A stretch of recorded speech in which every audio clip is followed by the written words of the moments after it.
Olá, boa noite. Começando mais uma edição do Jornal da Difusora, vamos aos destaques de hoje.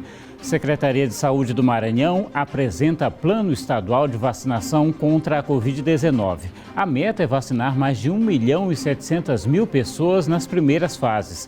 Capitão da Polícia Militar é preso por suspeita de estuprar uma enfermeira dentro de um hospital em São Luís. Bombeiros resgatam 2 pessoas que caíram num bueiro em São José de Ribamar. E ainda a Câmara de São Luís aprova a criação da Secretaria da Pessoa com Deficiência. O Jornal da Difusora já está no ar.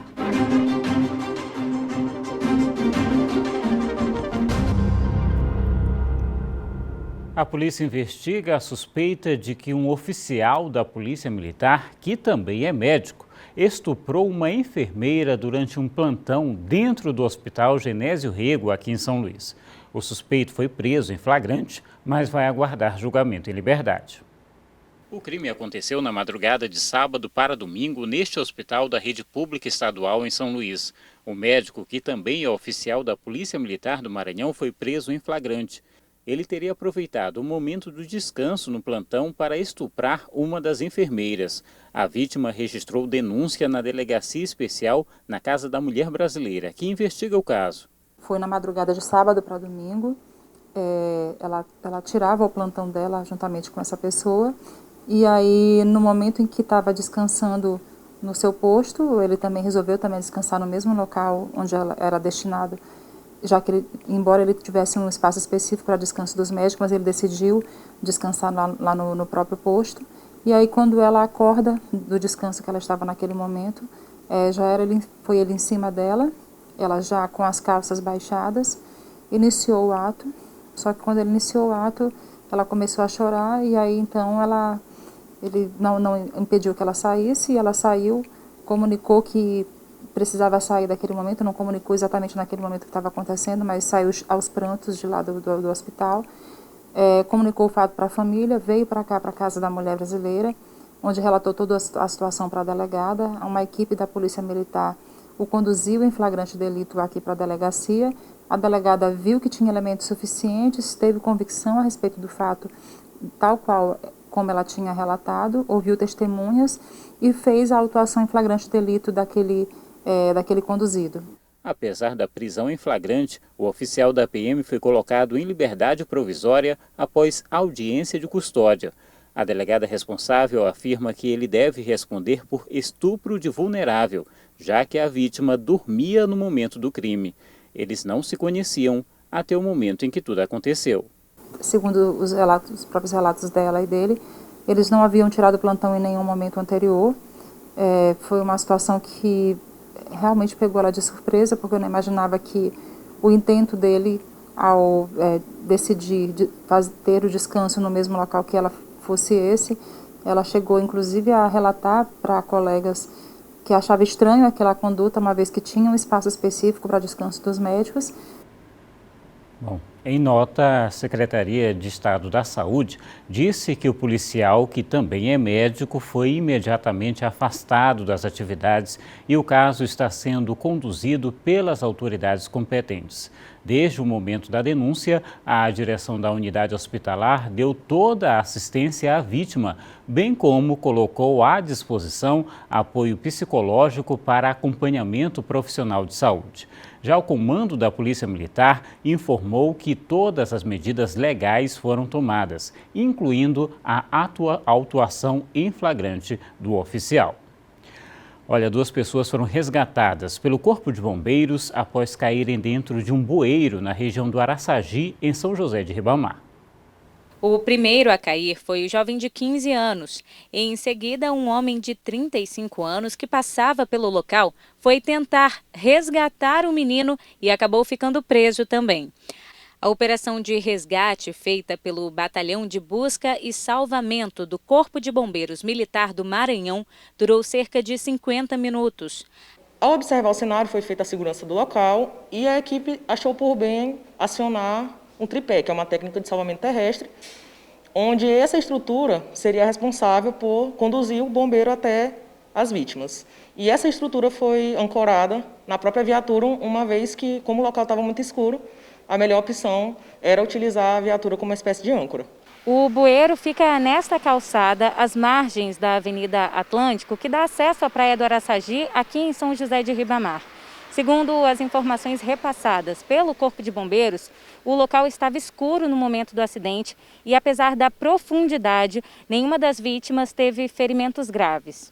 Uma dificuldade relatada pela equipe é que as pessoas, naquela vontade de gravar e inclusive de ajudar, às vezes dificulta o trabalho, né? E a gente pede que a comunidade tenha bom senso, mesmo querendo estar próximo, observar a atuação do Corpo de Bombeiros, que tenha bom senso de permanecer fora do perímetro de atuação da equipe. Agora, o local foi sinalizado, mas o buraco continua aberto. Em São Luís, a própria população deu um jeito de sinalizar este bueiro sem tampa no bairro do Angelim.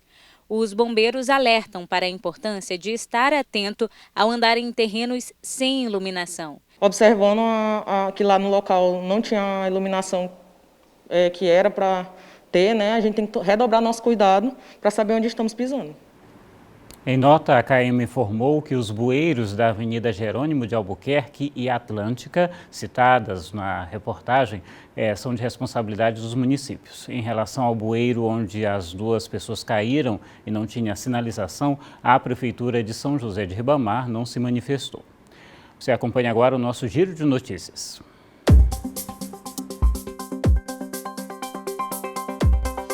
Termina no próximo dia 14 o prazo para o eleitor que não compareceu ao pleito do ano passado de justificar a ausência do voto. Por conta da pandemia de Covid-19, a Justiça Eleitoral pede que dê prioridade ao processo eletrônico, utilizando o site ou o aplicativo e-Título. O cidadão que não fizer o processo pode ter problemas, por exemplo, na hora de tirar documentos. Aqui em Imperatriz, mais um acidente de trânsito foi registrado com óbito. Maria Odete Teixeira Silva, de 53 anos, foi atropelada na BR-010 por um caminhão de placa de Manaus, Amazonas. O acidente aconteceu por volta das 11 horas e 30 minutos, momento de grande movimentação na BR, pois era horário de almoço. A professora estava no sentido Porto Franco e a mesma, ao passar pela rotatória, perdeu o controle da motocicleta bis. O caminhão que vinha logo atrás não teve como se desviar, passando por cima dela. Ela não resistiu aos ferimentos e morreu no local. Maria Odete era professora aqui do município de Imperatriz. Ela estava em deslocamento para a sua residência no município de Davinópolis. No fim da tarde de sábado, 3 homens foram presos após perseguição policial. O fato aconteceu após uma equipe da PM realizar rondas pelo bairro Tamarineiro. Após se deparar com a viatura da PM, o trio empreendeu fuga em alta velocidade. O cerco aos bandidos foi realizado com o apoio da Rádio Patrulha, do Grupo de Operações Especiais e Esquadrão Águia. Com os bandidos, a PM encontrou arma e munições. O trio foi encaminhado à Delegacia de Polícia Civil. Agora um rápido intervalo, daqui a pouco você vai ver que a Câmara Municipal de São Luís aprovou a criação de Prefeitura e Secretaria da Pessoa com Deficiência. E ainda, o Governo do Estado apresenta plano de vacinação contra a Covid-19. Até já.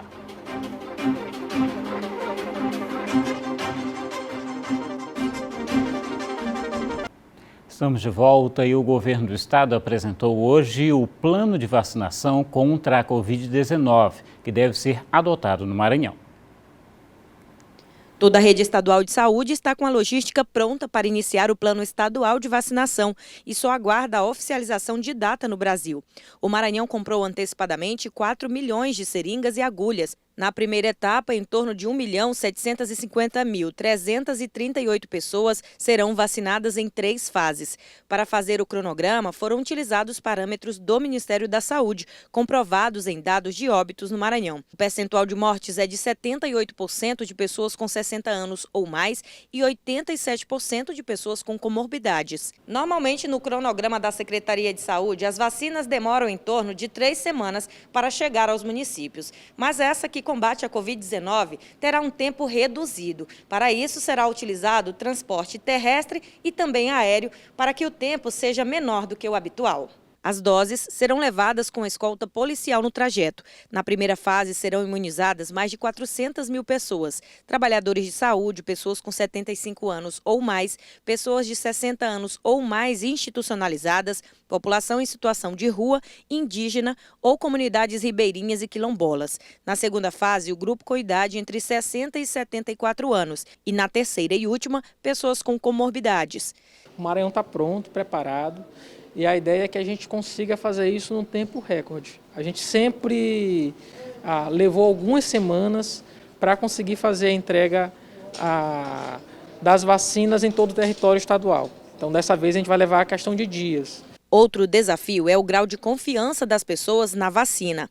O mundo nunca tinha se mobilizado do jeito que se mobilizou para fazer num tempo tão curto uma vacina. E as vacinas, elas têm se demonstrado eficazes no sentido de permitir não só evitar casos graves, ou seja, mortes. As vacinas têm evitado mortes em 100% dos casos e têm evitado também casos leves. Então, de fato, a vacina tem tornado a Covid-19 uma gripezinha. Esta semana, representantes técnicos de todos os municípios maranhenses se reúnem em seminário para alinhar os planos municipais de vacinação. E de sorte que agora a gente só precisa articular melhor com os municípios. Muitos dos municípios têm secretário de saúde novo, houve uma renovação de 67% dos prefeitos e prefeitas, muitos deles têm secretários novos. E a gente espera, Lula, que nesse seminário, que vai encerrar até a sexta-feira, nós teremos o esclarecimento para que eles possam montar o plano. Então vamos conferir os dados divulgados agora há pouco pela Secretaria de Estado da Saúde. Os números vão aparecer aqui para a gente.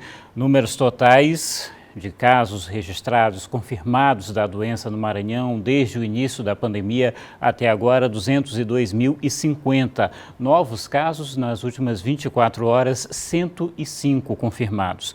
Número de pessoas com a doença no momento em tratamento ou em casa ou em hospitais, 5.877. Número de recuperados passando de 191.600, 4.568 pessoas morreram da doença desde o início da pandemia, 6 nas últimas 24 horas. E em solenidade remota, o governo do Maranhão impulsou hoje os novos secretários de Estado. A cerimônia de posse dos novos secretários de Estado ocorreu na manhã desta segunda-feira.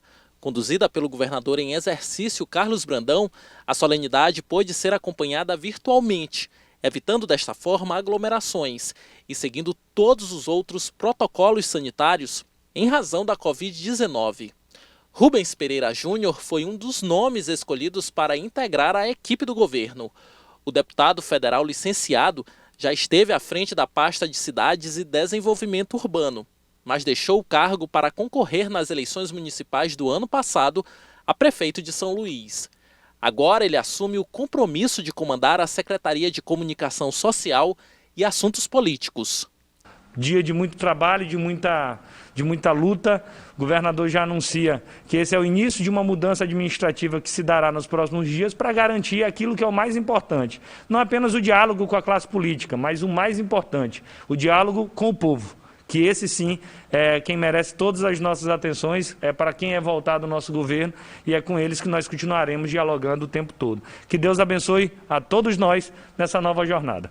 Durante a solenidade também foram empossados Márcio Gerri como secretário de Estado das Cidades e Desenvolvimento Urbano, Rodrigo Lago, que deixa a Secretaria de Comunicação e Assuntos Políticos e passa a comandar a Secretaria de Estado da Agricultura Familiar, e Júlio Mendonça, que agora responderá pela Agência Estadual de Pesquisa Agropecuária e Extensão Rural do Maranhão. Pois é, e pelas redes sociais, o governador Flávio Dino, que está de licença, anunciou que até o fim do mês ele pretende fazer novas mudanças no secretariado estadual. E a Câmara de São Luís deu uma pausa no recesso hoje para a realização da sessão extraordinária que voltou a alterações urgentes no quadro administrativo da Prefeitura da capital. Foram aprovadas a criação da subprefeitura da Zona Rural e também da Secretaria Municipal Extraordinária da Pessoa com Deficiência. A sessão extraordinária durante o recesso das atividades da Câmara de Vereadores aconteceu de forma híbrida para a apreciação de 3 projetos de lei do Executivo. O que cria a Secretaria Municipal Extraordinária da Pessoa com Deficiência gerou protestos.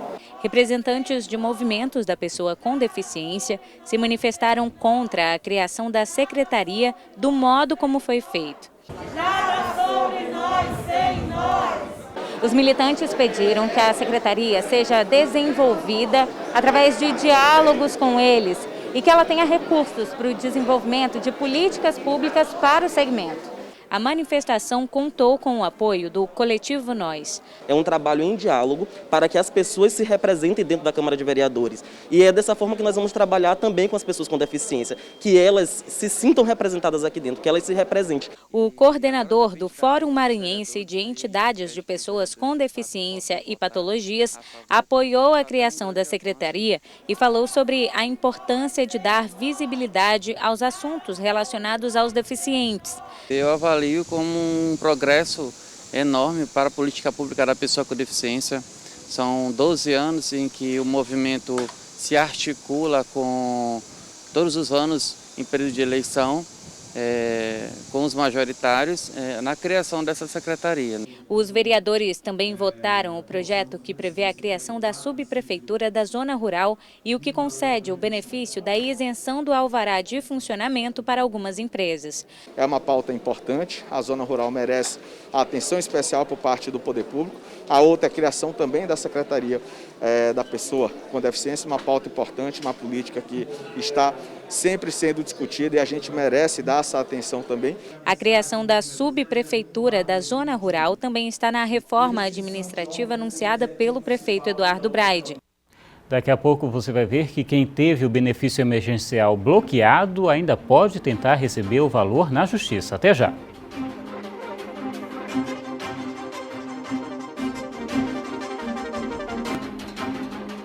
Estamos de volta e olha, mesmo com o fim dos pagamentos do auxílio emergencial, quem se sentir prejudicado por não ter recebido esses valores pode buscar o pagamento na Justiça.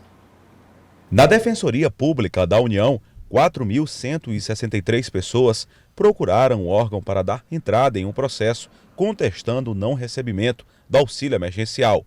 Destes, apenas 210 já foi dado o parecer final, ou seja, a grande maioria continua tramitando. Outras 460 pessoas que procuraram auxílio junto à DPU tiveram que recorrer à Justiça Federal. Nas subseções judiciárias de Caxias, Imperatriz, Balsas, Bacabal, nós não temos defensores. Então, no formulário que a DPU encaminha, há uma orientação de como fazer a termação nesses lugares. O que é a termação? É a possibilidade de a própria pessoa, sem o auxílio de advogado, se ela não tiver como custear esse serviço, protocolar uma ação na Justiça Federal para ter o seu benefício recebido. Os processos dizem respeito principalmente ao bloqueio do recebimento do benefício. A defensora pública ressalta ainda que, mesmo com o fim do pagamento do auxílio emergencial por parte do governo federal, as pessoas que tinham direito de receber o dinheiro e não receberam ainda, poderão adquirir o valor. Existem ainda pessoas que não procuraram a DPU, não tiveram acesso, mas que têm direito. Pois é, infelizmente esse auxílio se tornou fundamental para muitas famílias, continua sendo. As reportagens dessa edição você sabe que pode rever no portal MA10. Vá também nas redes sociais da TV Difusora e interaja com a gente. O Jornal da Difusora de hoje fica por aqui com imagens ao vivo da movimentação na Avenida Getúlio Vargas, no bairro Monte Castelo, aqui em São Luís. Obrigado pela sua audiência, pela companhia. Boa noite, até amanhã.